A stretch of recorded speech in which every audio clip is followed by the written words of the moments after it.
is man die 24 februari de dag dat. De helden van Sochi haar opmaatje voor een nieuwe topprestatie. Het afwerken van al die huldigings. En dat Iceman Wim Hof een nieuw recordfestival op Tialf. En dat in Bient we dichter bij de naartoe komen. Het liep wel thee. Ja.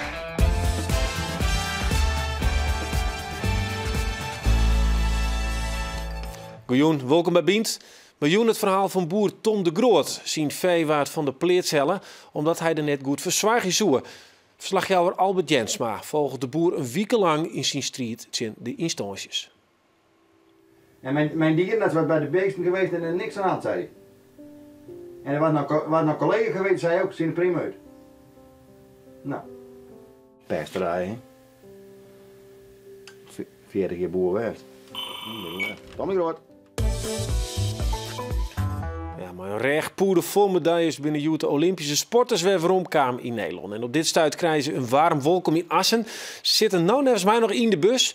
En we kunnen gelukkig even wat foto's laten, want dit krijg je dan als je mooie medailles hellen. Dan wil je ze inhellen. De Mulders volgens mij, een van de twee in de bus. En ja, vanzelfs Schenky. Prachtige foto's. Dus met je vieren, aanstaan Joert krijg je meer te zien en te jaren vanuit Assen. Want daar is verslagjouwer Harm Wijstra. Ja, 2 weken Sochi weer voor Friesland een sportieve boppenslag. Verslagjouwer Roelof de Vries volgt de gouden prestaties van Sven, Jorrit, Marit en al die oren hele Friesen. En dat volg je op een voet. Maar hij die ik meer, want ik boeten de sportarena wie Friese in Rusland actief. Zo ging hij op paard met Maarten de Boer. Hij komt van Dijnem en werd het nou in Georgië. En hij heeft flinke kritiek op de wijze waarop Sochi verbouwd is naar Olympisch dorp.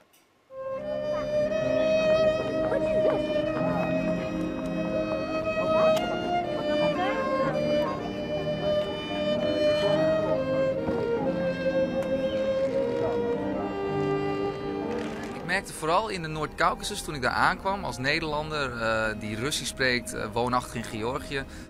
Als je kijkt, je hebt hier dus de Tserkessen die hier verjaagd zijn in Sochi zelf. Waarvan men zegt dat het een genocide is geweest. Dan heb je, als je 40 kilometer naar het zuiden toe gaat, heb je de grens met Abhazie. Waarover tussen Georgië en Rusland een conflict loopt.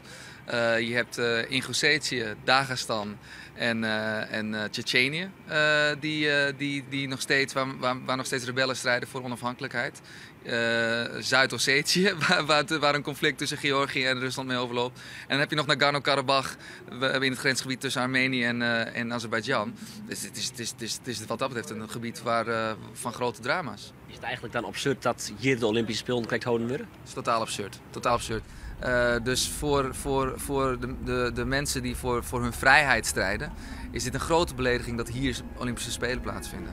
En hoe absurd deze Fries het ik vindt, toch zeggen miljoenen mensen alle dagen naar de beelden die we via de NOS binnenkrijgen. En lid daar nou krijgt een Fries voor verantwoordelijk wezen. Waar is de wc? Tot wat voor lens heb ik nodig regeling voor de jongens? Hoe moet ik sliepen? Waar sliep ik? Waar moet ik eten? Hoe laat moet ik eten? Nou, eigenlijk alles. Ik ben een beetje de huid en mem van die jongens en leidinggevende. Dus ik ben eigenlijk bij alles niet op locatie. Dat vind ik belangrijk, hè, meestal, maar ik weet dat ze veilig ontwerkt zijn. Nou, dit is hier het heilige der heiligen. Hier gebeurt het. Dit is de regieboy. Hier zit de regisseur, de schakeltechnicus, al technisch personeel die het eigenlijk de hele wijn draaien horen. We zijn bezig de hond te liggen op de dingen. Oké.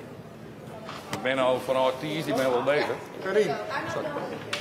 Dit is waar het gebeuren gaat. De tafel waar Dionne de Graaf aan zit? Nee, Henry Schut. Oh, Henry Schut zit hier? Ja, Dionne zit in het stadion. Ah, oké. En Henry zit hier met Erben Wennemars. Ja. En met een soort gasten. Alle dagen weer een beetje muziek erbij. Hè. Er komt wat uit het Holland Heinekenhuis hierheen. En in dat Hollandhuis, hoe kan het ik hoors, ik daar wienen we Friesen. Goedemiddag, ik ben Bas Drijfhout, ik kom uit Haas en ik werk in het Holland Heinekenhuis als Customer Service Agent. Welkom. Mijn naam is Hilda Tolsma. Ik ben verantwoordelijk voor de ticketgifting in het Holland Heinekenhuis. Hier is die kaart. Alsjeblieft, en volle plezier. Dankjewel. Veel plezier in het huis. Dankjewel. Dit is de Medal Celebration Hall. In deze hal worden de sporters gehuldigd. Ze komen via de Legendary Lane komen ze het podium op. Dan krijgen ze een plakkaat uitgereikt, goud, zilver, brons. Vervolgens hebben ze een klein fotomomentje en daarna leggen ze hun plakkaat neer in de Legendary Lane. Dit is de Olympic Club, een ruimte waar men zich echt toucheert. Het is een huiskamer-effect en ja, hier komen ook de atleten, sponsoren en iedereen die genodigd is. Ja, je zag het wel als vliegende keep wie verslagjouwer Roelof de Vries dus heel actief in Sochi. Na de wedstrijden vong hij de Friese sporters ook nog eens op. En de ene keer wie dat mooi fleur en de andere keer mooi verdriet. Nou ja, ik ken er natuurlijk wel wat flink de baan van. Ja. Ja. Hoe kan dit? Ja, hoe ken het? Ik ben gewoon op het moment net goed genoeg. Ja, Olympische Spelen, dat ik me eerst al plaats, dat is weer al fantastisch. En ja, dat je hier ook nog goud haalt op het 10 kilometer, dat is wel fantastisch. Ik fietste correct naar de baan daar en ja, dan ben je los van de groen. De banden die rekken het asfalt net en ik dacht bij mezelf nog wist wat een luchtfietser is. Ja. Dit is echt wel heel bijzonder en heel mooi dat ik hier met een medaille naar huis ga. En ja. Het is een droom.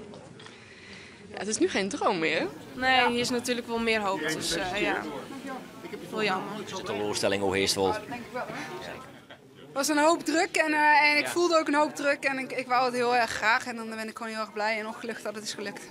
En dan jetzt Tim met de gouden medaille, dat is echt, ja, ik weet net hoe ik het is, maar het is echt super geweldig. Vooral in de eerste ronde, of in de eerste bocht zelfs, ja. Via de weet ik het net. Is het mogelijk vallen in de eerste bocht? Ja, ik weet het net. Maar dit is gewoon zwiekgeloten en dit is gewoon echt het meest geloten wat er eigenlijk is. Ja, fucking in de eerste 50 meter al een beginnen, dit is gewoon waardeloos. Nee, dit is echt verschrikkelijk. Ja, het is echt een ramp. Ja, hier winnen voor.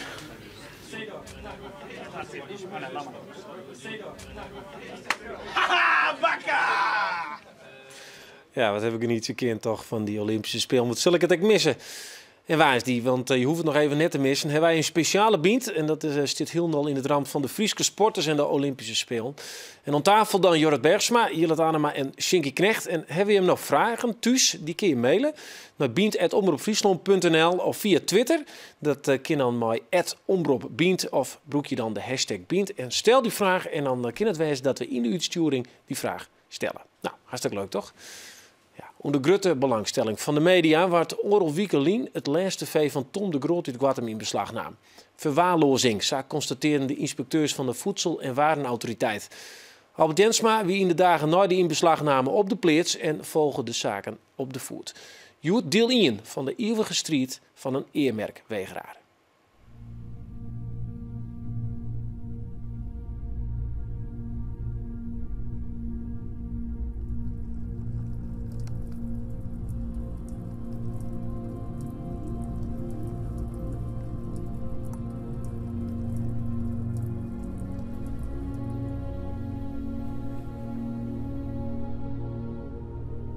Dit is de brief die ik vanmorgen kreeg. Daar staan meer berichten in dat de beesten in beslag genomen binnen.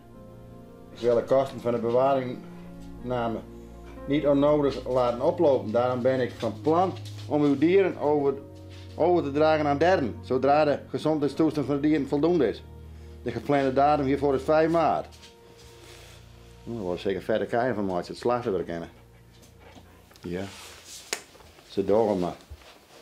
Ja, ik van meer collega's, ze doren maar. Ik ben even naar de telefoon daar.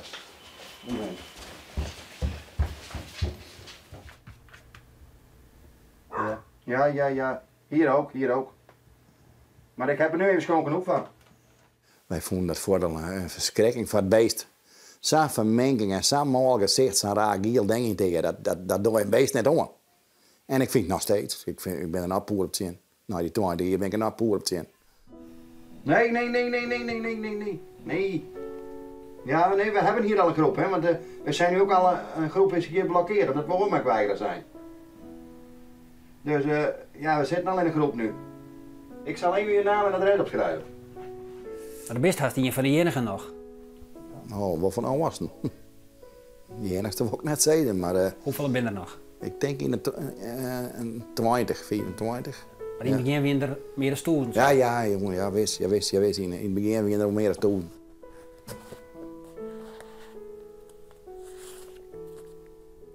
Nou, dit is een artikel in het Parool van onze eermerkwegeraar. Boer de Groot in het Friese Grauw. Kan het niet over zijn hart verkrijgen met een tang het gele registratiemerk in de oren van zijn koeien te slaan. Geen vermenking van het vee. Nou, hier vind ik nog een nota van Paulus van Rijzen. We zijn toen naar Brussel geweest en dan heb ik dat regelen, maar die beursonderneming dat we maar een beurs voor boeren naar Brussel zoeken op maandtijd. Naar de Europese Commissie. En dat deed ik baat. Hier heb ik onder de oren van Hesselbaum zelf, die ik start net 100 jongen. Boeren die Ja, die graag een regeling hebben voor hun bedrijf. Ja. Nou zitten we een opdracht, een stille opdracht van Heger Hoorn kregen om het zaakje maar uit te roeien. Ligt het mij. En mijn dierenarts was bij de beesten geweest en er niks aan had, zei hij. En er was nog collega geweest, zei ook, zien prima uit. Nou. Pesterij, hè. 40 jaar boer geweest. Tommy Groot. Heeft hij nog net eens van die hele strijderatie? Nee. Nee. Absoluut niet. Dit soort boeren, wij zijn ik een voorbeeld voor de maatschappij. Lang voor blom, maar iets. Hege wetter staan, ideale omstandigheden voor de graaide vogels. Kerst net wetter bedenken. Dus die jij er ook tussen. Het kan net alleen een grootschaligheid worden, maar ik grote melkveebedrijven. Nou, de consument, maar ik zie, nou, het kan ik op een andere manier bij andere boeren die doen het wat anders. En die heb ik leerd van het best, zeg ik maar zeggen. Ja, maar dan hebben ze toen veeziektes die je misschien... Ja, nou, daar hebben we dus helemaal niet sprake van geweest. Want wij vieren geen beest noemen. Want wij halen hier een familieteel zeg maar zeggen, van eigen beesten, van eigen vak, zeg maar zeggen. En wij doen niks verkeerd. Bij u is het risico het allerliefst. Dus ik een hele boekhouderij vanzelf. No. Dat wel. Ik heb al je papier. Met een plastic suiker aan.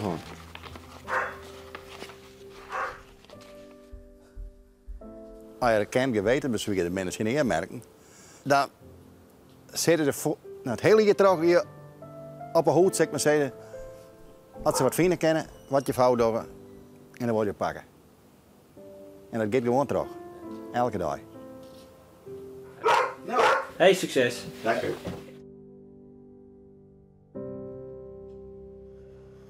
Ja, mooi deel 2 van het hele verhaal rondom Tom de Groot en Sien Kei. Of het is waarom krijgt ja of nee. Ja, jouw Frieske boeren, Frieske boeren, die hebben een eerste boerengilde van Nederland op Rugte. Het watskip is helder, net al in de grutter en meer, maar ik produceren mij eigen van mensen, bisten en natuur. Om u te zien hoe dat zit en hoe die producten van deze gildeboeren proeven, nou, dat hebben we oerlitten on Rijtsspanning aan. Welkom. Hij wat mijn naam, maar eventjes... Boerenmalkenbaan, niet een gildemalken. Maar... ja, ik zou even refereren aan deze man. Deze man is ik gildeboer. Hij doet het wel even een spaatjipper, moet ik zeggen. Ja? Gildeboeren ben wat transparant, nam ik woord daar. Hij me vertellen litten en dat is ik echt zo. En en deze man net dan? Ja, deze man is transparant. Ja, ik bedoel, dus wat dat betreft voldoet hij daar wel aan, zoals ik dit zeg. Maar en een gezel en een meester. Hè? Ja, want even naar de basis, een gildeboer toen ik dat... Ja, dan dacht ik, ja, wat slaat dat dan weer op? Is dat weer een naaie truc om iets in de markt te zetten, om mooie, dure producten te hebben? Wat is het? Ja, dat is zo steeds, maar dat is niet zo. Het is misschien wel een ideaal, maar het is vooral dwarsem werkje. En ze proberen dat boerenvak even weer wat meer op elkaar te zetten. En dan krijgen we prachtige producten van. Molken. Super. Mooi kaas en pril komt van een gildeboer. Eerst eens even zien hoe het eruit ziet, hè? Zullen we eens even zien hoe ze het doen? Oké, doen we. Ik heb mijn outfit een beetje aangepast. Ik ben hier in een gasmarkt op zoek naar een gildeboer. En dat is Jelle Zielstra. En dat is die er. Wat is een gildeboer precies? Nou, een gildeboer, die hebben helemaal snel een overeenkomst tekenen. Daar hebben we bepaalde dingen in regeling. Oké, en dat is? Dat is vooral op het gebied van natuurlijkheid en dwarsomheid. Dat we beter is best doen en dat we vooruit komen. Dus je kan net zomaar zeggen van ik ben even een gildeboer? Nee, en we controleren elkaar dus. Dat is ook nog een van de zaken die we regelen. En dat is ook Bart. We hebben alles doel hebben op papier zetten. En Nou ja, dat proberen we dan niet bij te regelen. Oké, dus een gildeboer onderscheidt zich dat hij beter is dan een ander? Nou, beter oorster, laat het samen zeggen. Oké, wist ik biologisch dan? Nee, ik ben net biologisch. Ik ben gewoon een gangbare boer, maar ik doe wel extra dingen voor de natuur vooral. Oké. En vooral voor de graaidevogels. Maar heb ik vroeger een rieke gas wel. Is dat dit? Dat is dit, ja. En dit is geuriger dan het Ja, en gezonder zitten wij. Oeh, het lijkt wel thee. Ja. Zo kreurig. Hey. Ik zit altijd, het roept een appeltaart. Nou ja, dat haal ik er nog direct net uit, maar het zou kennen. Maar dat vinden ze lekker, dit is van hun eigen laan al? Ja, dat is van mijn eigen laan al en ja, daar komt helemaal geen bemesting op en dan krijg je dit dus. En, dus het hartstikke gezond te kijken. En dat is natuurlijk van de invloed van de molken. Dat beweren wij wel in ieder geval en dat mogen we nog even met een goed proberen te onderbouwen. Oké. Ja. En hoeveel gildeboeren ben er nou? Er zijn 4 nou. Er zijn 4? Ja. En komen er meer?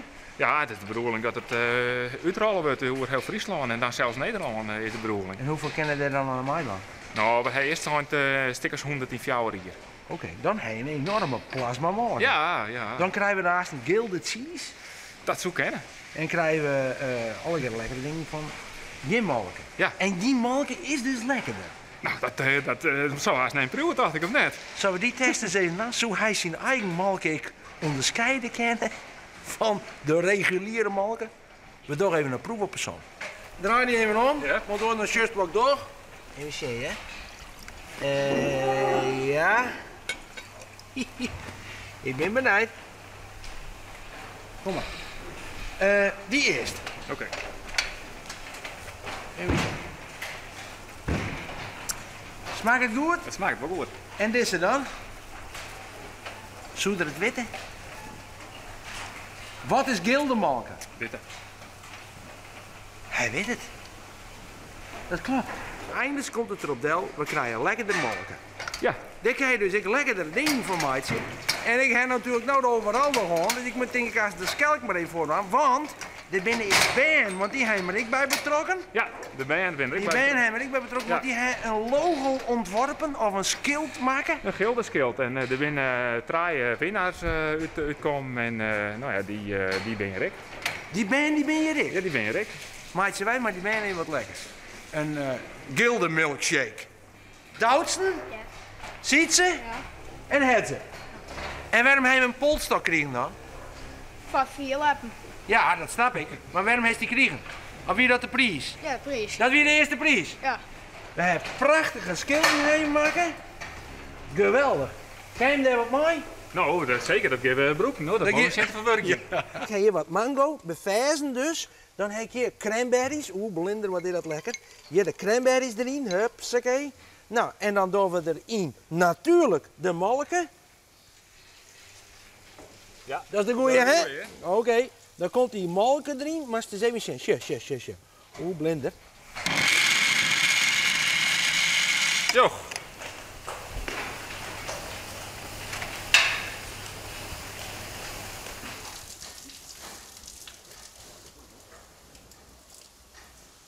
Te koud, denk ik.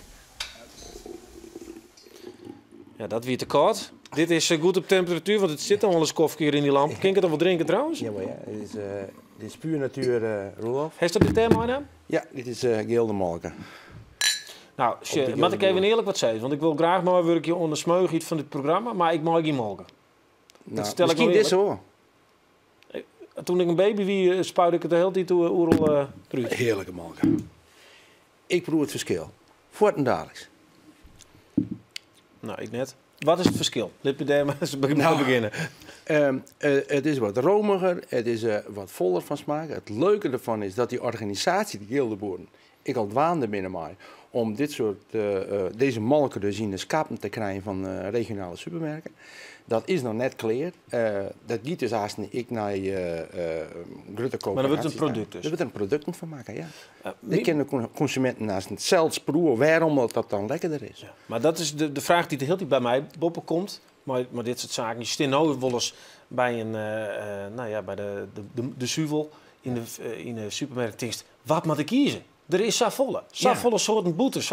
Waarom zou dit nou voor mij beter wezen? Nou, dat moest ervaren. Dat is ten eerste. Maar het sowieso eerst proberen en ervaren om te zeggen van ik probeer dit en ik leer het van. En ik ben ervan overtuigd, nou al, terwijl het eigenlijk nog, dat moet ik nog bewerking ondergaan, maar ik ben er nou al van overtuigd dat dit een super mooi product is. Maar waarom dan?